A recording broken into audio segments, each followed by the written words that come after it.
Hi there, this is David, and welcome to New RPG News. Today we have a lot of stuff to go over, including some Persona rumors, some new Switch 2 news, Legend of Zelda rumors, some great news as far as Falcom and Capcom are concerned, and a whole lot more new game announcements. We're going to start here with kind of like an update of something that I went over earlier in the week. I made a video about this Kickstarter, Alzara, Radiant Echoes, which is kind of like a Final Fantasy 9, Final Fantasy 10, Lost Odyssey, and Golden Sun kind of JRPG all meshed up into one, set in like this Mediterranean flared area and everything. It looks pretty freaking neat, and I just wanted to report that it has met its goal. It has exceeded its goal, so this is finally funded, and that's really good. So we're looking forward to a pretty great RPG coming out in 2026. Square Enix announces a new plan to aggressively pursue a multi-platform strategy. No longer are they going to be Sony exclusive only.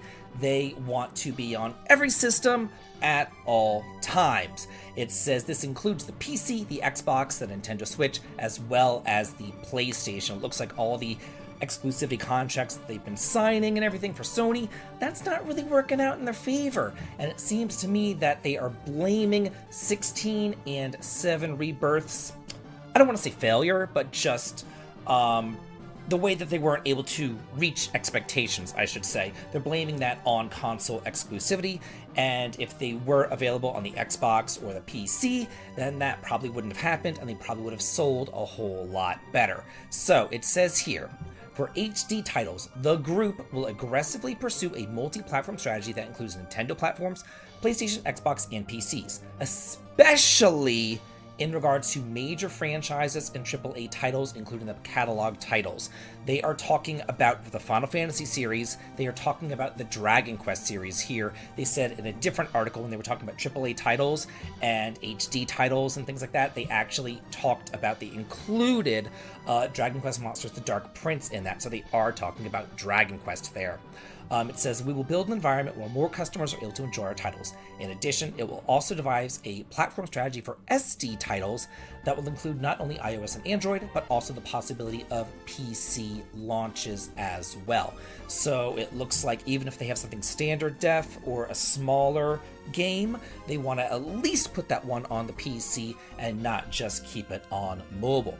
Furthermore, the group will strive to maximize the acquisition of new users when launching a title, that of recurring users after starting management of the game operation, by building continuous consumer contact points of our titles and stepping up digital sales.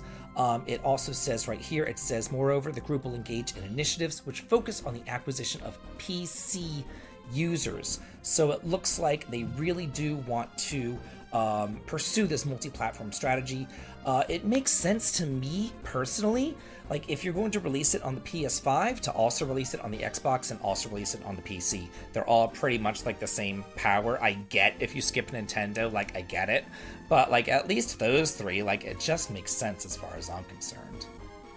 Now we have some rumors from Midori. We've heard a lot from Midori, and every time that she puts something out, it comes true. This might as well just be factual at this point, like everything that she says comes true.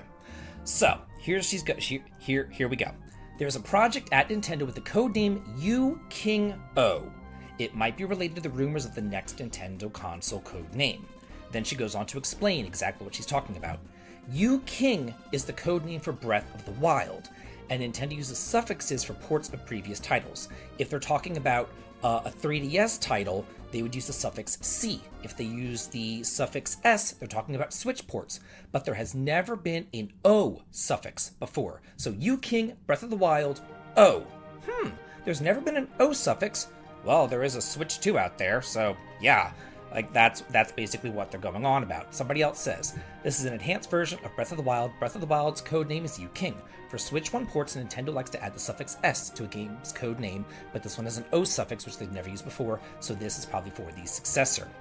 And another example is the Captain Toad port. It says the perfect examples of this.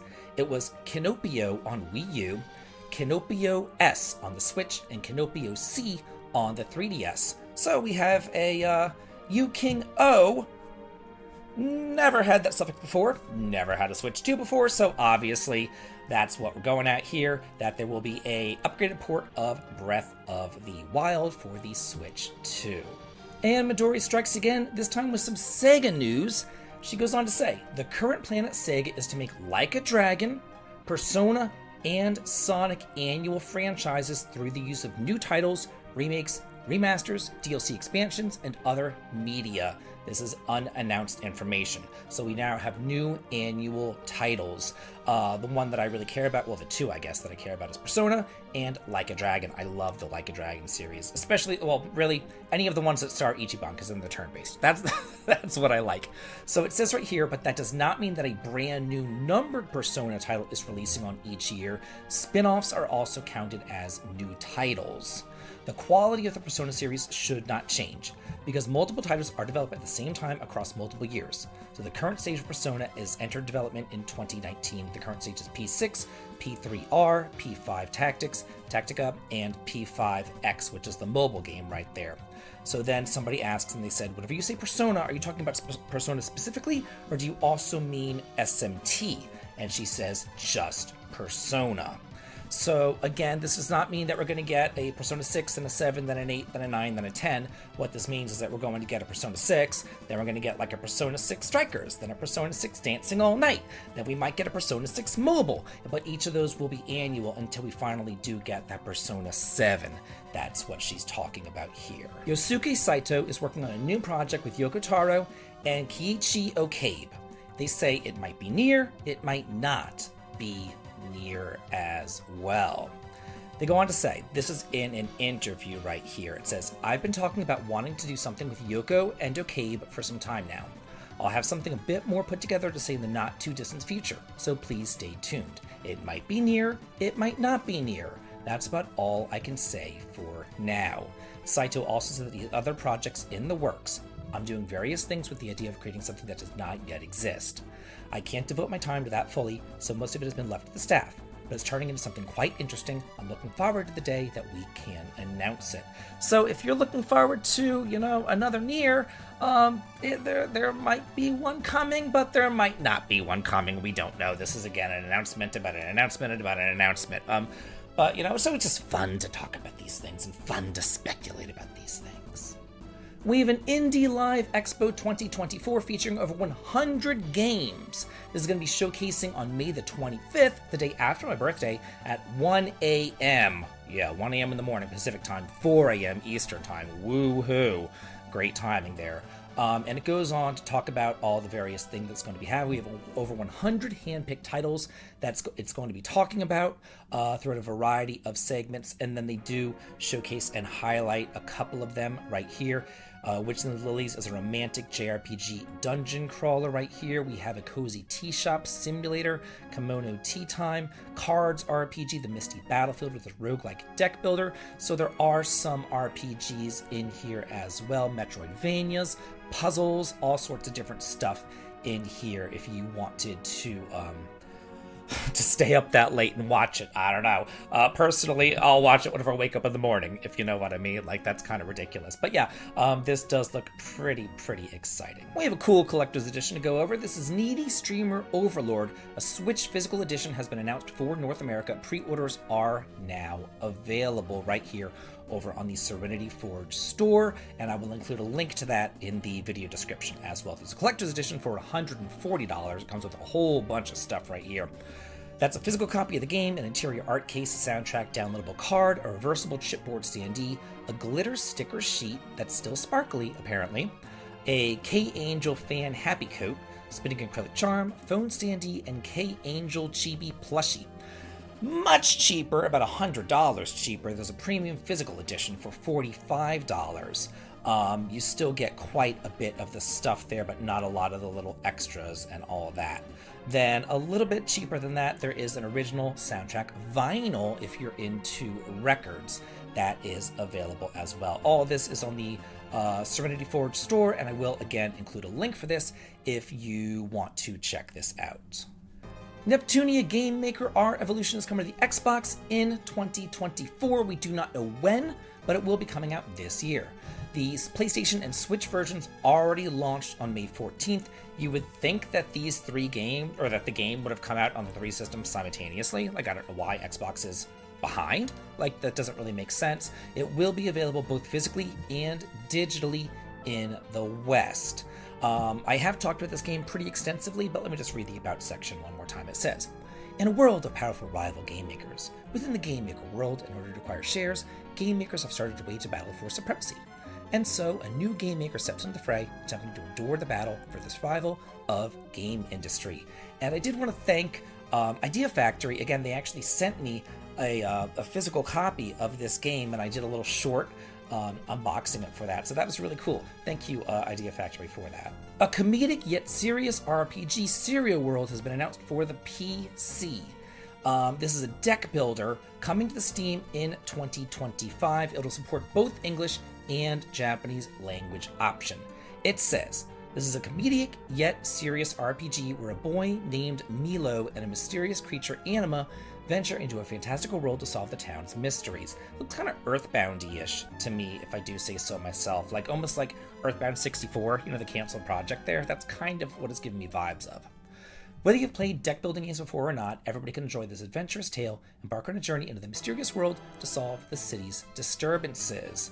So yeah, I'm going to keep my eye on this, because if this is Earthboundy, I might want to check it out. And it is a deck builder, and normally I'm not the biggest fan of deck builders, but I do like games like Batten Kaitos and Magi Nation, so, you know, maybe lightning can strike twice sometimes.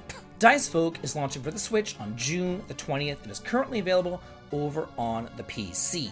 This is a tactical roguelike monster catching RPG, and it says, Dice Folk brings a unique tactical roguelike based mechanic on monster catching mechanics for I can't talk today, for roguelike players, but only Dice Folk gives you control of the dice and enemy turns. Either I can't talk or that sentence was like really poorly formulated. I don't know. Okay, so the key features, it's a roguelite adventure. You'll embark on a thrilling adventure to collect and recruit new chimeras for your squad. Unlock all the talismans to discover the real truth behind the chimeras and develop new tactics with each turn. With different chimeras come different strategies, ensuring endless replayability. And you can take control of the combat, and it says you decide the faces of the dice, which is like, why would you even bother rolling a dice if you decide the faces of the dice? You know what I mean? That just seems odd to me, but whatevs. We have a delay! Tokyo Xanadu EX Plus for the Switch has been delayed to July 25th in the West. It's no longer due out in June, unfortunately.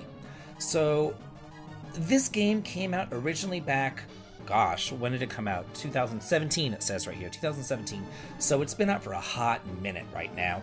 But this is an enhanced version of the game, and it says, in addition to the new scenarios and gameplay not included in the original PlayStation Vita version, this updated edition of Tokyo Xanadu includes all additional content for the game and a revamped localization of the story. New scenarios. Enjoy unique tales of the wielders that weren't depicted in the main story.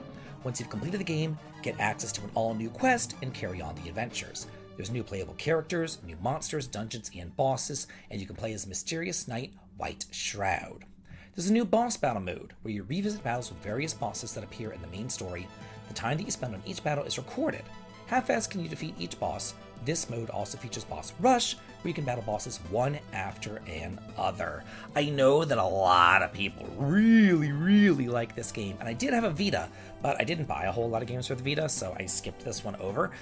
So I'm definitely going to be picking this one up so I can experience the definitive version of this. I know that Taylor at the Gaming Shelf, he goes on about this game, so, you know, I trust his opinion, although it looks very Cold Steel-ish, if you catch my drift. Like, there's Reen, there's, you know, Emma, there's Elliot back there, there's Ash, you're like, oh look, there's Toa, you know what I mean? Like, it's kind of, oh look, there's Elisa. Like, it's kind of ridiculous how much it looks like Cold Steel, but, you know, I'll check it out. Turn-based strategy game 1 Inch Tactics for the PC is launching on May the 20th.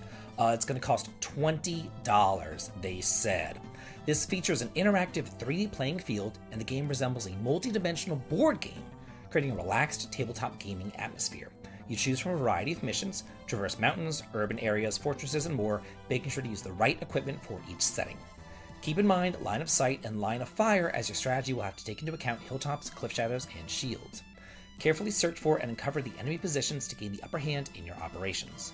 Each pilot has their own strengths and weaknesses, and it's important to organize your squad to make the most of their characteristics. So if you're into like board game, RPG sort of things like this, you might want to check this one out. You can take this story two different ways. Shin Megami Tensei 5 and all of its DLC is going to be delisted on June 13th because The Vengeance is going to be due out on June 14th.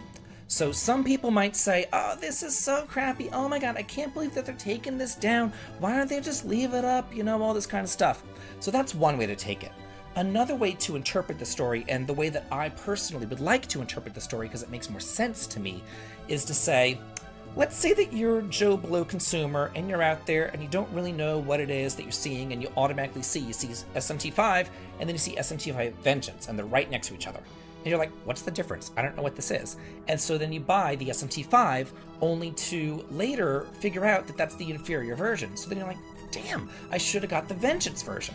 So I think that all this is just Atlus saying, you know, let's alleviate that confusion. Let's just take away the old one, only put in the new one right here, because all that DLC is going to be included anyway. Another way to look at this would be to say, let's say that you buy SMT5 Vengeance, then you go in the store and you look at the various DLC that's there and you see that it's for SMT5, and you don't realize that it's not for Vengeance. So you go and you buy it and then you realize that you can't play it. So again, I think that Atlus is just doing this in order to alleviate confusion, so I don't think that people need torches and pitchforks for this one here.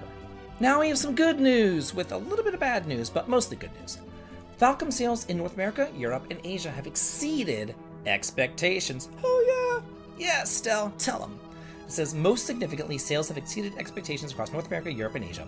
Sales have exceeded their forecast by 7%, and net income is over 27%. Furthermore, operating profit is over 26%. Then they go on to say, E's memoir, The Oath in Felghana, will be released for the PS4 and PS5 in Japan on May the 23rd. The port has been available on Nintendo Switch in Japan. We don't have any word on a Western release of that yet, but we all know it's coming.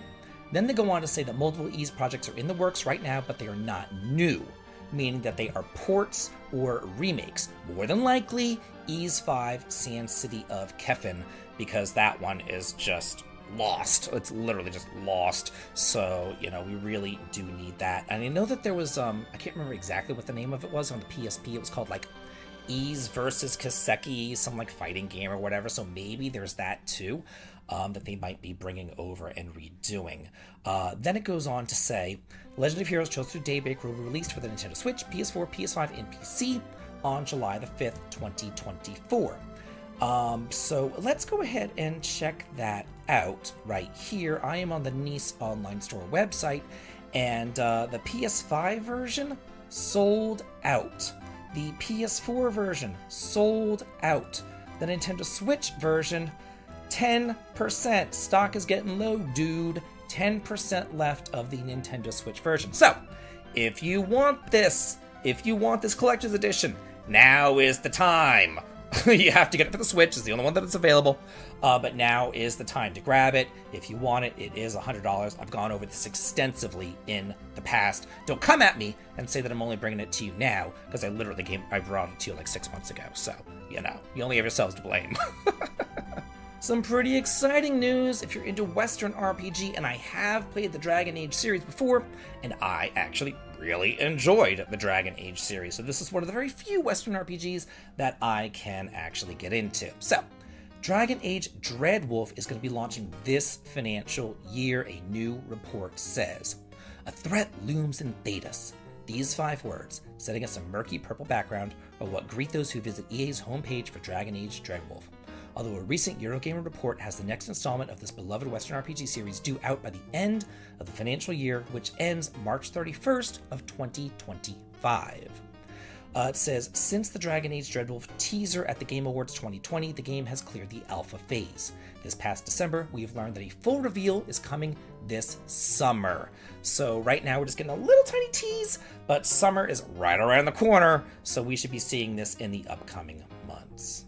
And in our final story of the week, Dragon's Dogma 2 has done so well that Capcom is paying out more money to its shareholders. Wow! When was the last time we heard about a JRPG doing so freaking well? The last time that we hear about JRPGs with Square Enix, didn't meet expectations, oh no!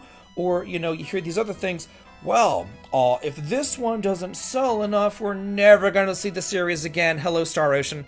We've seen a lot of threatening things with JRPGs, so it's nice to hear a positive story with JRPGs. It says, Capcom has announced plans to pay out more money to its shareholders after the breakout success of Dragon's Dogma 2. It's a big hit for Capcom, selling 2.5 million copies across the PC via Steam, PS5, and Xbox in just 11 days. The sprawling action RPG role-playing game went on sale on March 22nd, and Capcom announced Dragon's Dogma 2 had surpassed 2.5 million sold on April the 2nd. Total Dragon's Dogma franchise sales has now exceeded 10 million units, Capcom added. To put these sales into context, it took the very first Dragon's Dogma game a month to only sell 1 million units after it went on sale at the end of May. So yeah, and even then they declared that a success at the time, and this has sold 10 times as many in 2/3 less time, so that's crazy. This is some math in my head, which is crazy too because I'm terrible at math, but yeah. So this is good news. Maybe Capcom will say, oh, look at that. There's some money in JRPGs. What's another JRPG franchise that we have laying around that we can't, or that we haven't used in years? Maybe we'll see a Breath of Fire. Maybe. Here's holding out hope. I always hold out hope. So maybe. Anyway, that's it for this week's news. Hope that y'all enjoyed it. Let me know what stories you enjoyed. Let me know if there's anything else that you'd like for me to talk about. And I will see you next weekend whenever I will be a whole year older. I'll be 40 frickin' 2. Ah! Gosh. Okay, I'll see you guys then. Bye!